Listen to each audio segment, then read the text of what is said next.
بسم اللہ الرحمن الرحیم۔ جس واقعے کو سننے کے بعد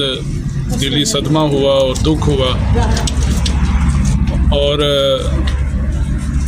ایسے وہ واقعات اس دور میں ہو رہے ہیں جو آج سے 14 اور 15 صدیاں پہلے رونما ہوتے تھے، اور حضور پاک صلی اللہ علیہ وسلم آئے اور انہوں نے آ کر عورت کو عزت بخشی، بہن کو عزت بخشی، بیٹی کو عزت بخشی، اور آج پھر دوبارہ سے وہی جہالت کا دور، وہی زندہ بچیوں کو دفن کرنا وہ پھر شروع ہو چکا ہے، اور اس وقت پھر دوبارہ سے وہی حالات پیدا ہو رہے ہیں۔ اور اس کی سب سے بڑی وجہ ہے کہ پاکستان کے اندر بے روزگاری، اور پاکستان کے اندر آئے روز معیشت کی تنگی، جس کی وجہ سے لوگ معصوم بچیوں کو زندہ دفن کر رہے ہیں۔ اور ان کو جو ہے ابھی جو واقعہ پیش آیا ڈنگا کے قریب ایک گاؤں کے اندر، ایک جوان نے، اور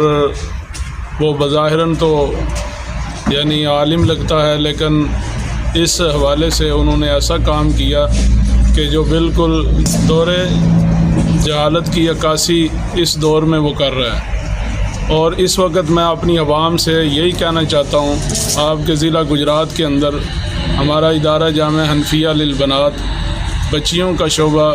بڑے عرصے سے کام کر رہا ہے، اور جو حضرات بچیوں کی پرورش نہیں کر سکتے، اللہ نے ان کو بچیوں جیسی نعمت عطا کی ہے، تو آپ ہمارے ادارہ میں تشریف لائیں، اور ہم انشاءاللہ بچیوں کو دینی تعلیم بھی دیں گے، دنیاوی تعلیم بھی دیں گے، اور ساتھ ساتھ ان کے کھانے کا بھی بہترین انتظام ہے، اور ان کی بجلی کا بہترین انتظام ہے۔ اور اس وقت ہمارے جامعہ میں تقریباً 400 طالبات زیر تعلیم ہیں، اور بالکل فی سبیل اللہ، جس میں ہمارے پنجن کسانہ کے اور علاقہ کے تمام جتنے بھی ہمارے ساتھ معاونین چل رہے ہیں، ان کے تعاون سے یہ ادارہ چل رہا ہے۔ تو خصوصاً یتیم بچے، خصوصاً یتیم بچیاں، اور وہ لوگ جو اپنے اخراجات پورے نہیں کر سکتے، وہ اپنی بچیاں، اپنے بچے ہمارے حوالے کریں، ہم انشاءاللہ پاکستان کی خدمت کریں گے، اور آپ کی بچیوں کو تعلیم سے آراستہ کریں گے۔ وآخر دعوانا ان الحمدللہ۔